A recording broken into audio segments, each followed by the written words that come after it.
If there is a ground zero in this recession, it's the shopping mall. Do I feel scared? Yeah.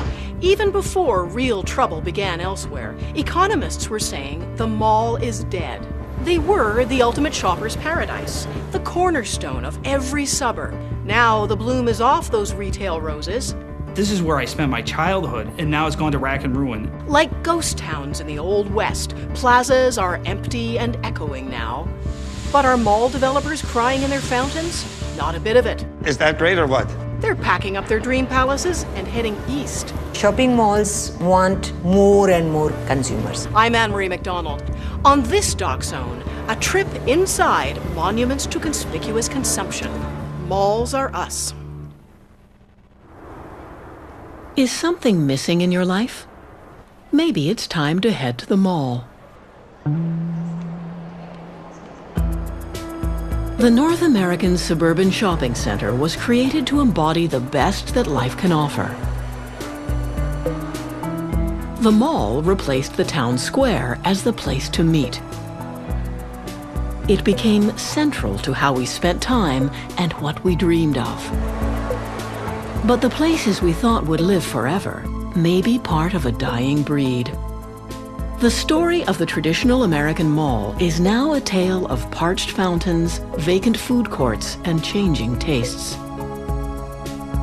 There's a deep emotional connection between individuals and their malls. But malls are built for profit and designed to entice. All over the world, the seductive power of the mall is just beginning to emerge. I never dreamed that we would be building all over the planet. Mall makers claim they are building 21st century monuments for emerging economies, where abundance will replace poverty and dust. Malls offer the promise of something better. But as shopping centers spread globally, do they promote the good life or just rampant consumerism?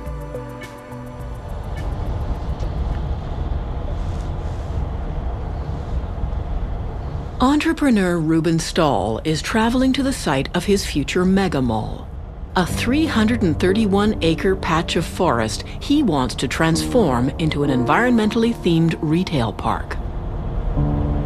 Religion, heritage. I pray every morning. Really, I do the whole ritual. Today in North America, in spite of our collective devotion to shopping, it takes almost religious zeal to get a new shopping center off the ground. Ruben's project is no fly-by-night idea. A veteran of the mall business, he's been dreaming of this venture for the last 17 years. The malling of America is all mulled out. This is the last piece of land. Now, is that dramatic? You're going to see that on the freeway where we exist. Potential investors are nervous about the scheme, and for good reason. Traffic at malls is falling off as soaring food and fuel costs, combined with sinking stock markets, are cutting into the purchasing power of consumers everywhere. Many are buying closer to home or looking for bargains online. In the US, the number of store bankruptcies is climbing off the charts. In 2005, only 5 malls were built in America. In 2007, there was just 1. Headwinds from the US are sending dark clouds over Canadian consumers and retailers alike.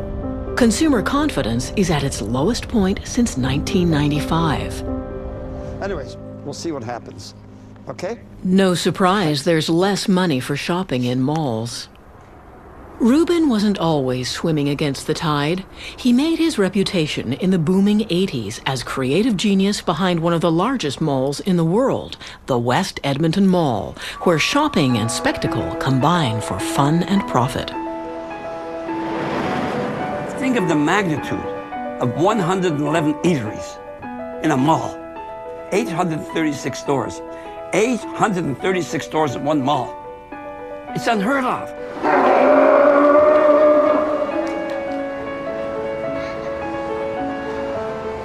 When nobody even had a merry-go-round in the mall. I mean, the closest thing to having any amenity was a bubblegum machine. But there was no end to what we wanted to do. To keep them in the mall for as long as we can. The longer they stay, now we're getting into business, the more they spend. Because the end result is shopping. The public's infatuation with enclosed malls first began to wane in the 1990s. Discount shops, factory outlet stores, and more recently, stylish open-air plazas have taken a huge chunk out of profits. Today, hundreds of traditional shopping centers are gasping for life. Randall Park was the world's biggest mall in 1976. Now, it's dead. Malls like this dot the American landscape, drawing mourners like Pete Blackbird and his friends, self-described retail historians. When Pete was only 11 years old, he walked into a mall that was heading fast into bankruptcy. The shock of seeing a once thriving mall on the verge of collapse prompted an obsession. I got my license and I started driving around, and every exit that had a mall that was struggling. And I realized it was a nationwide thing.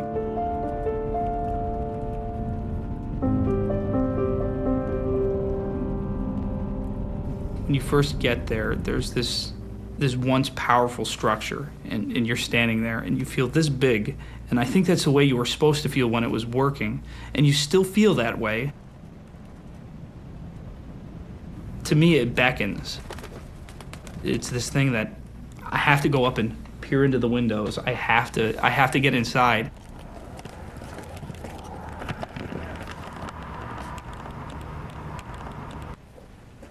In 1999, Pete and his friend Brian Florence launched the website deadmalls.com, sharing their photos and observations.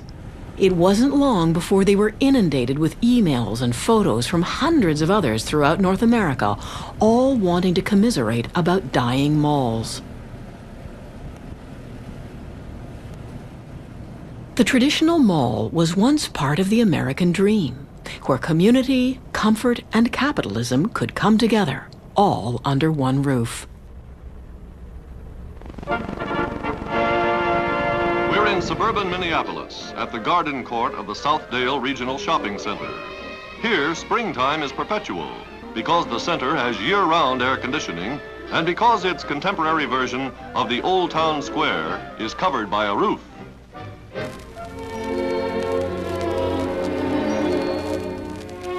The man credited with inventing the enclosed shopping mall was a fervent socialist and utopian thinker. Victor Gruen, an architect and refugee from Nazi-occupied Austria, missed the cafes and boulevards of his beloved Europe. He imagined malls as centers of communal life in soulless American suburbs, where the pursuit of happiness would be number one, and even the problem of parking could be solved.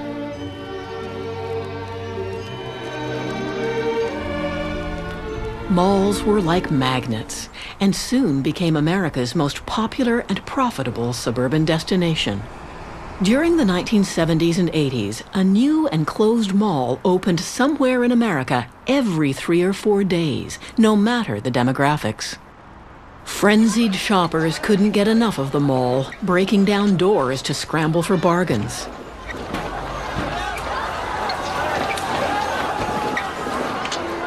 It was enough to give filmmaker George Romero nightmares.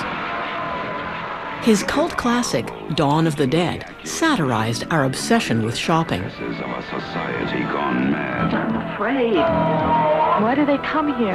Some kind of instinct, memory, what they used to do. This was an important place in their lives. Ironically, John Jurdy, one of the world's most renowned mall architects, hates shopping, but he thinks malls serve a higher purpose. America, strangely, is a very lonely place. Look up and down the streets. There's nobody there. I grew up as a very lonely kid. No brothers and sisters, uncles and aunts, and moved around the country very often and didn't really establish much of a community life, from that loneliness, and my interest in architecture. And I said, well, I want to do something for lonely people. So I said, I'll go do shopping centers. After conquering the suburbs, Jurdy set his sights on America's dying downtowns. He believed the mall could work its magic by drawing people back to blighted inner cities. I mean, these malls are more like a park. You come, you can bring the kids and you're still in the sun and... Yeah. I'll travel for a good store. I like the different colors and the layout's totally different. It's gotta have some originality. I wanna go check out those shirts. A mall may not look much like a church, but social critic and professor of religion John Paul believes the similarities are striking. Malls pick up vestiges of religious symbolism. Water is used in almost every mall to help one go with the flow of shopping. There are fountains, waterfalls, streams, little water flowerets, all designed to communicate the religious symbolism of water, which is purification. Mall designers ingeniously integrate this profound symbol. I mean, we're made of water. We need water. We can't live without it.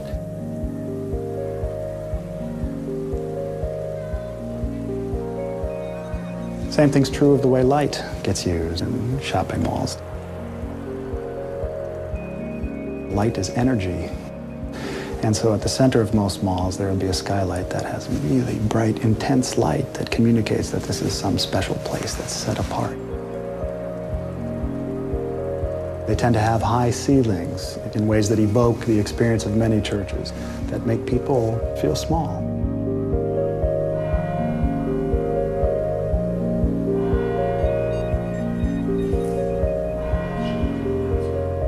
By having trees in malls, architects and designers are saying this is a place where you can grow, where you can become a better person, where you can even live eternally, because none of the trees in malls ever die.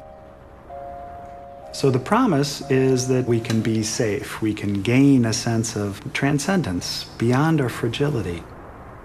But at some point you have to ask, where are the limits to that? And is life really abundant at a deep level if we're just accumulating stuff? Malls hold out the promise of a safe, secure environment, but there are tight controls. In most malls, like this one in Paris, not everyone is welcome. Annule. Oui, allez-y. 101%3. S'il peut nettoyer les tags, il faut qu'il les nettoie. S'il ne les nettoie pas, on appelle la police directe. Ok. Oh. Allô. Remonte par là. Allez. Remonte. Qui ça? Remonte.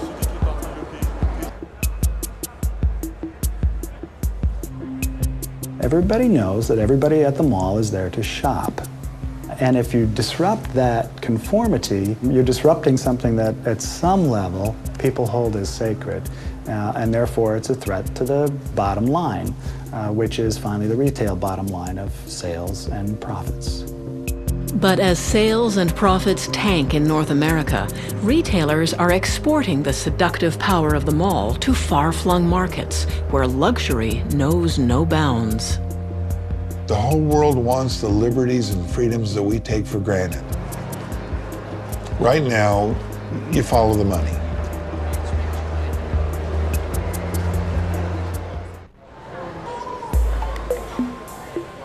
From the Middle East to Eastern Europe and Asia, the shopping mall is booming.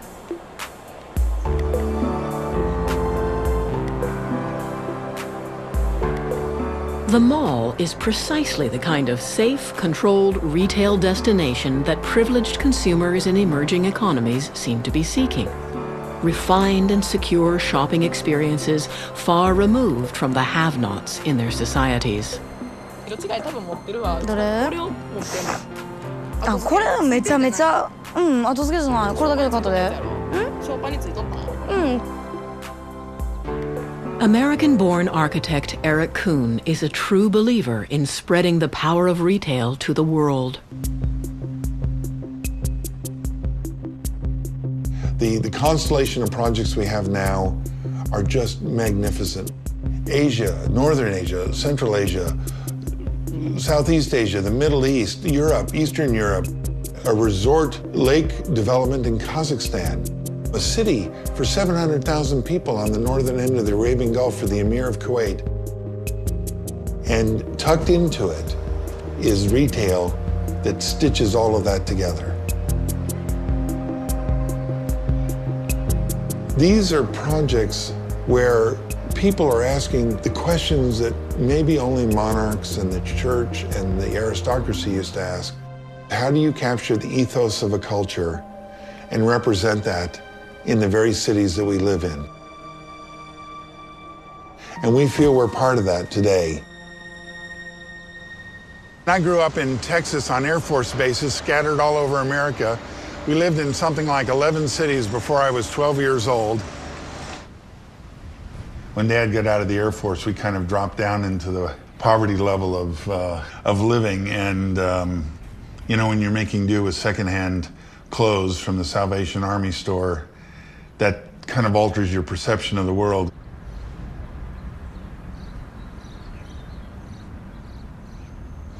And now I'm working with some of the most powerful men and women in the world.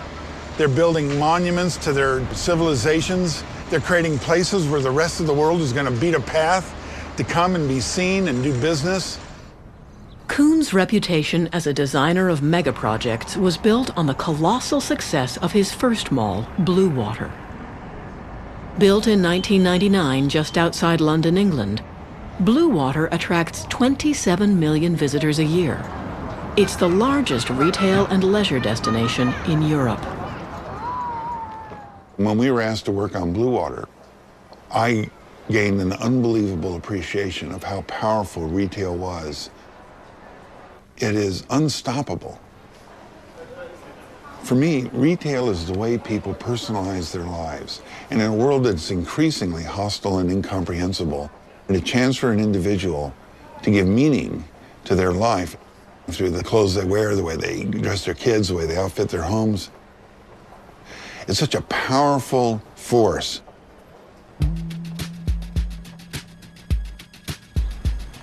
Kuhn took what he learned at Bluewater and brought it to Dubai, an entire city devoted to tourism, leisure, and the luxury shopper.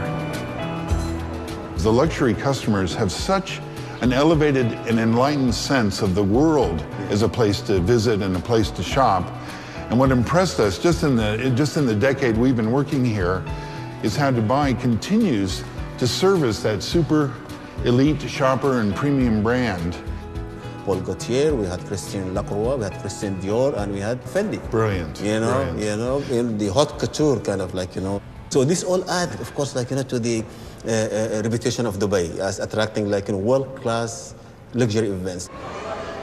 Elite visitors to Dubai, representing over 200 nationalities, seek out Kuhn's Burjuman Gardens, which has one of the highest concentrations of luxury brands in the world.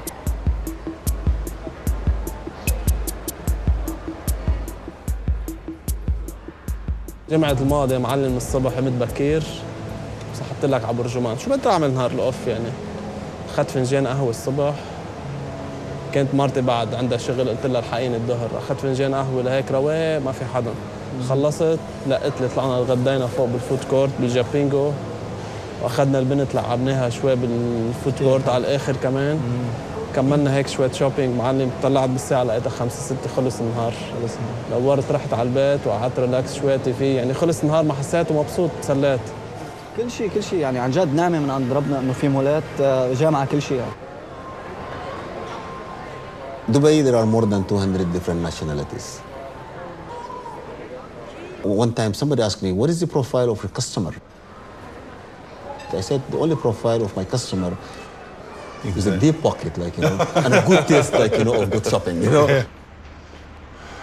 Such success has landed Kuhn an even more ambitious contract. The new Dubai International Financial Center, a retail office and leisure mixed-use project, will be larger than 370 football fields stitched together. You can see the scale of this project, and all of the future of Dubai is on an axis with the mall and the arcades that we're planning. This is the biggest experiment in the world today when it comes to retail, because it's all connected under one roof. Each one of 20 buildings is currently slated to be built here over the next 3 years that'll create a population, a working population here of nearly 60,000 people a day. But what stitches it into one cohesive whole is a collection of over 1 million square feet of retail and restaurants, cafes and service bureaus that make this a fully integrated city center. Normally, such vast retail developments would evolve over decades, but here they seem to appear almost overnight. A ready supply of cheap migrant construction workers from all over Southeast Asia is fueling an unprecedented building boom. There's a great incentive for developers when the average construction wage is only 45 cents an hour. And when commercial developers foot the bill for urban renewal, the public purse is spared. I just am in disbelief that we have this opportunity. I can't believe it. Do you ever feel scared? Scared, my God. Do I feel scared? Yeah. You can't do new things without fear being part of the mix. You know, I mean, Einstein made that famous comment that if we knew what we were doing, we wouldn't call it research. This is just continuing a tradition of aggressive belief and passionate belief about the future that Dubai, in our time, has picked up that baton and carrying it. And it'll pass the baton to Kazakhstan, which is next, and then on to India, and then on to China. This is going to continue to go forever and ever.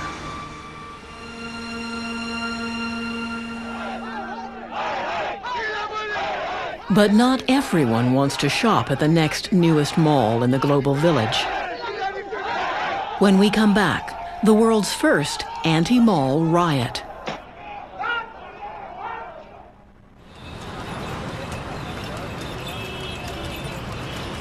Thousands of miles from the mall's birthplace in America, the shopping center is finding a new home. Only 10 years ago, India had no malls. But relaxed trade barriers have cleared the way for multinational brands to set up their stalls. Shopping centers are being created at a pace unmatched anywhere, anytime in history. All in pursuit of a new generation of shopping devotees. In homes and shops across India, a great debate about malls has been unleashed, often pitting young people's values against those of their parents. Matter is, I'm not criticizing the mall.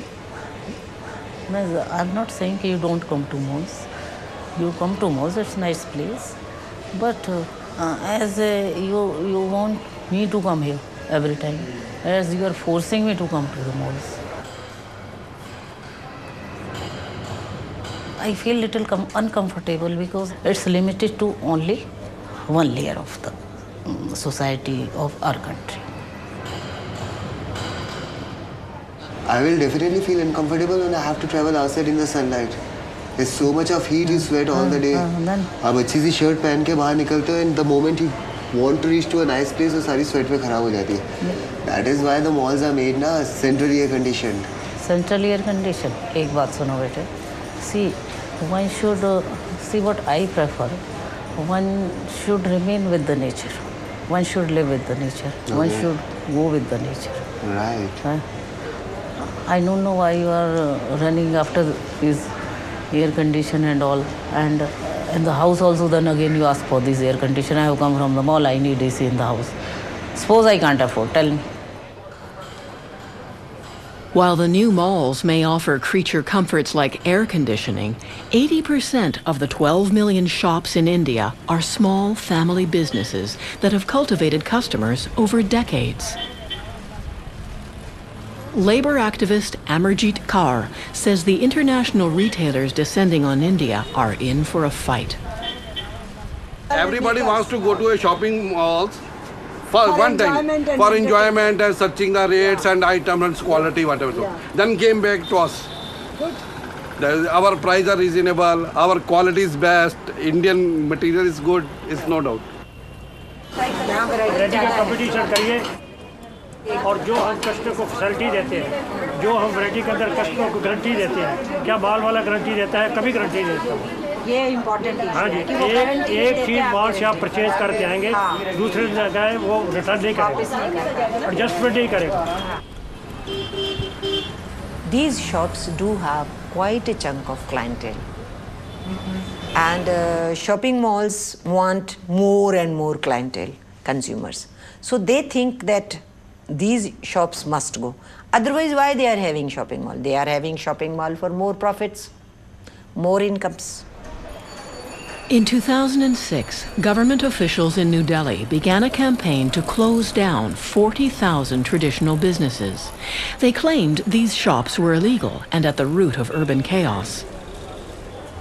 But most of these shops were established 30, 40, or even 50 years ago, providing generations with jobs and stability.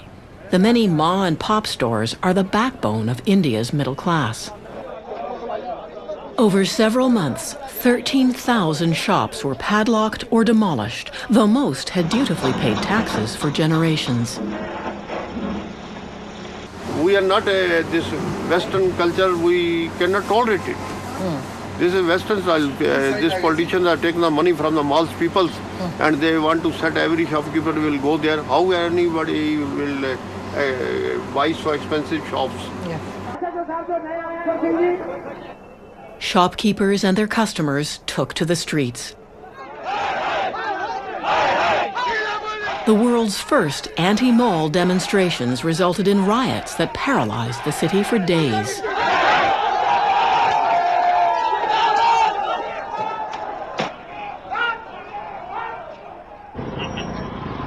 Our wives, our children came on the road. We have agitated it. And we confronted with we the police confronted also. with them.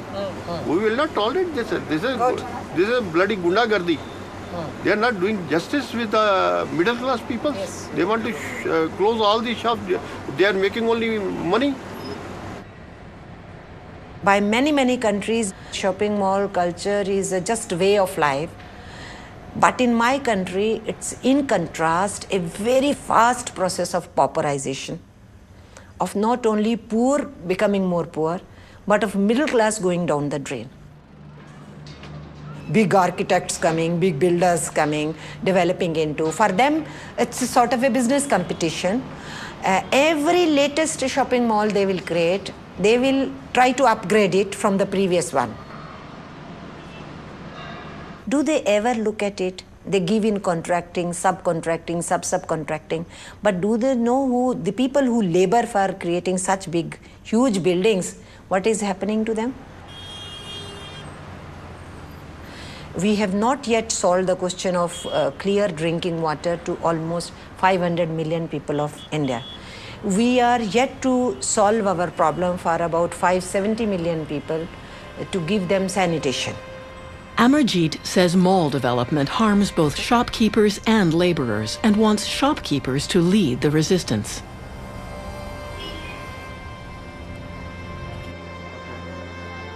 People learning very fast that they have to organize, they have to struggle. लेकिन जैसे लड़े थे वैसे लड़ेंगे ना? लड़ेंगे ही, जब लड़ेंगे तो लड़ेंगे ही, जब वक्त आएगा तो लड़ लेंगे। Let the shopping mall owners understand, India is not that easy. For now, government shop closures have subsided in Delhi as a result of the protests. But no one believes the fight is over. In spite of mass discontent and even violence, the malling of India is plowing forward. Wealthy South Asians long for the goods that Western countries already have. But as malls boom in densely populated third world countries, there's growing concern over the environmental toll.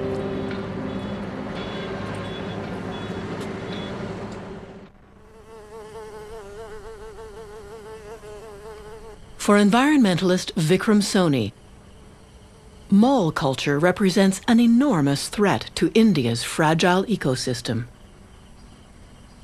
You know, when you talk in India, there's a sort of idiomatic way of saying that, you know, this place used to be so uncivilized, there was nothing but jungle here. But now there's no jungle left in the country.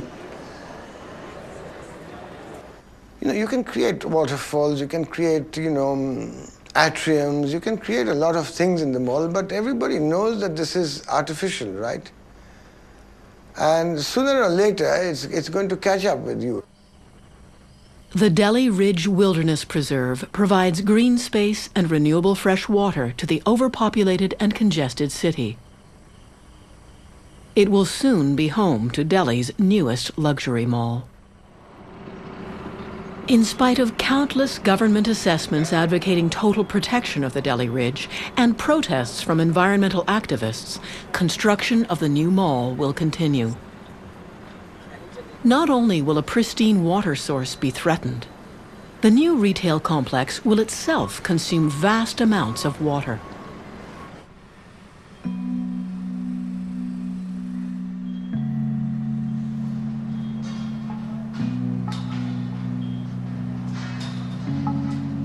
We cannot continue to think that this dynamism is now a constructive force. It's become a very destructive force in the planet. And we have to rein in and decide what we need. I don't know, it doesn't matter whether it's Versace or Gucci or whether it's a Sony television set. They are not what are the vital elements of life.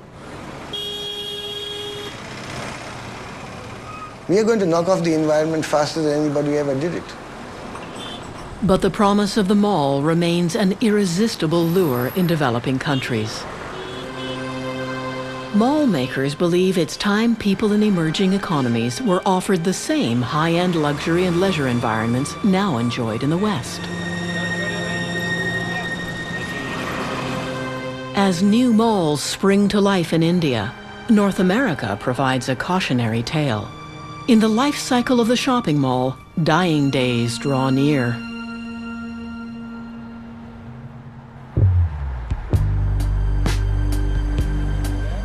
Not that long ago, malls embodied middle-class aspirations of security and continuous prosperity. Dying malls are reminders that once thriving communities can fail, even in a single generation. John Hollick, an accountant from Ohio, writes a eulogy for the mall he grew up with.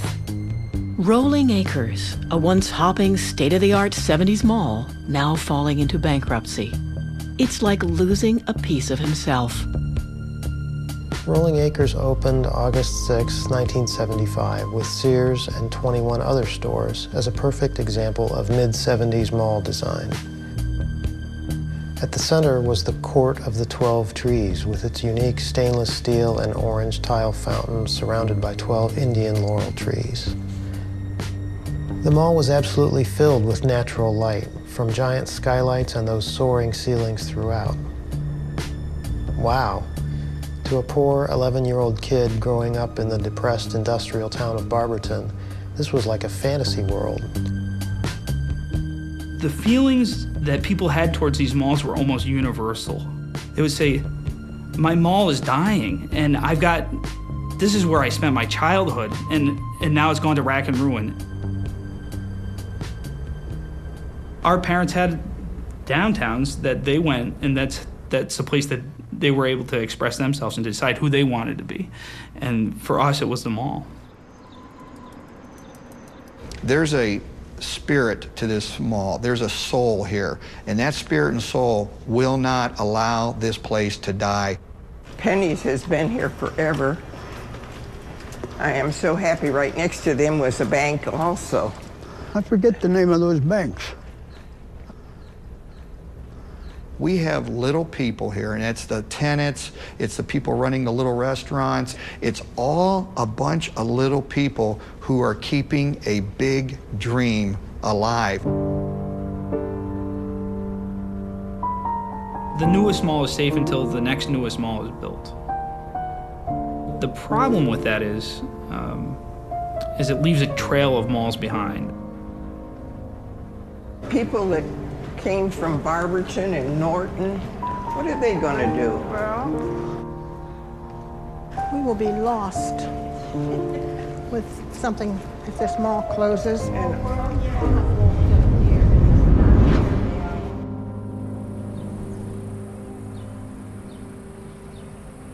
As mall rats mourn the passing of their malls and the failed promise of better times, can anyone save the North American Mall?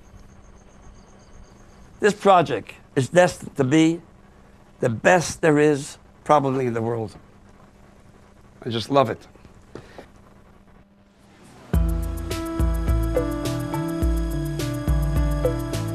Is there any way to breathe new life into the North American Mall? Canadian mall maker Ruben Stahl thinks he's found the answer. Combine shopping with going green. 30 years after creating the West Edmonton Mall, Ruben Stahl is set to launch his newest creation, the largest environmentally themed retail project in the world. 14 million feet, 331 acres. It's the first environmentally sensitive project, not only in North America, probably the world of this magnitude. Ruben has faith that the mega mall will be a draw for millions of people. Big spenders seeking serenity in an eco-friendly spa and shopping paradise. Green. In other words, it's green. Lac Mirabel describes itself as a state-of-the-art retail shopping complex constructed in harmony with its surroundings. The land is considered environmentally sensitive, and it's taken years for Ruben and his partners to satisfy stringent development requirements. If you're building something great, there are always obstacles, you know? Nothing happens overnight. Obstacles were wetlands, which are, you know, government very sensitive to wetlands today, and we had to work around it. Right now, Ruben's dream looks more like a clear cut. But if you're gonna dream, you might as well dream big. They were ready to stop this mall. But what we did is we kept the wetlands, worked around it, and made things that are just incredible. What you see here are 2.5 to 3 kilometer trout streams. These are all man-made, by the way, that go through all the area down into this lake where they spawn. It was starting with 20,000 trout. The people living here can actually go to their condo, put a rod into and catch a trout and come home and eat it. So now we have to go and find people who can actually design and build these streams, get the algae out and toxic waste out and to maintain them. These are all man-made, by the way. And if you're going to bring the great outdoors indoors, there's no better place to go for inspiration than America's largest sporting goods store, Cabela's. Ruben wants to lure the hugely popular American retailer to his mall.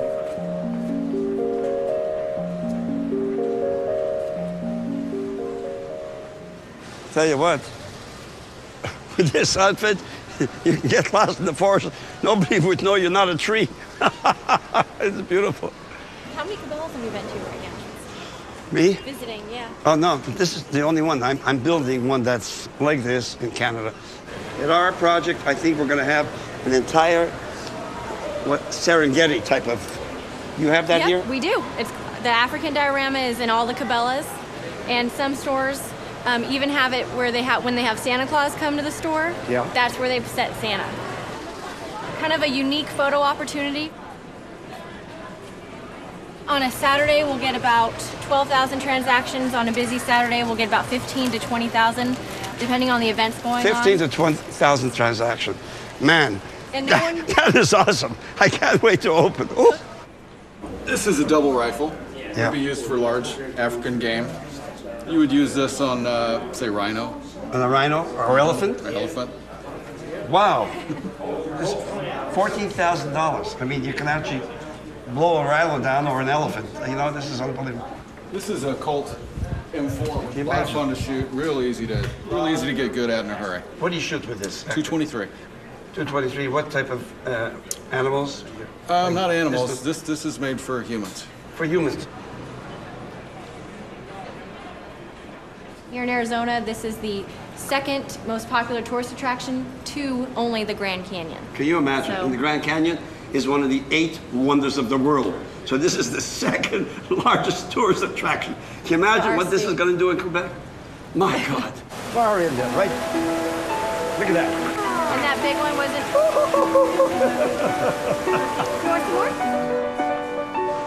More? Look at him go. That is something fantastic. If you were in the Grand Canyon, this would be part of it. This elephant is real. The elephant is real. Is that great or what? Al Gore is right. These animals should be preserved somehow, and look how beautiful that is. You know what? I will have Al Gore come to our projects.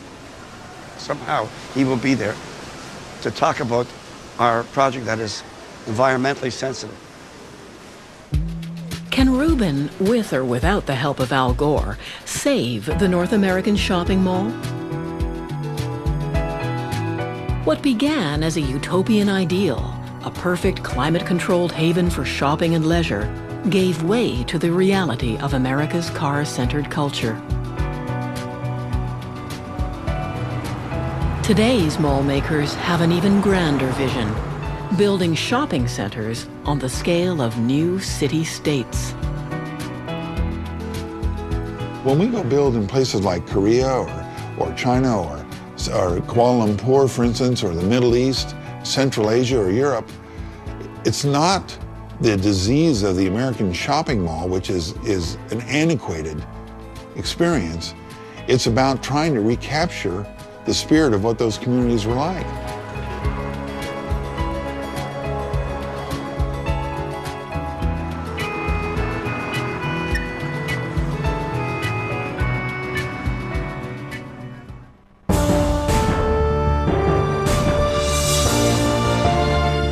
Come on, man! He walks the walk. Even when I try to do a porn star walk, I still look like a leprechaun. He talks the talk. Make daddy with what, perhaps I'm telling you too much, am I? And this fall, he's got a brand new series on CBC. There seems to be a connection here, right? So we're bringing you some of his classics, you know, to get you in the mood. Why, thank you. Ron James, Quest for the West, Friday at 8 on CBC. Smile and say millions! On the next Wild Roses. You need to get in bed with someone with experience. A secret partner, an unusual alliance, David! could change everything. You never really know who your friends are. Or your enemies. Wild Roses, Friday at 9 on CBC. The world's best hit the court. CBC serves up exclusive championship coverage of Canada's premier tennis event from Toronto. Rogers Cup on CBC. Women's semifinals. Saturday at 3 p.m. Eastern. Another Doc Zone starts now on CBC.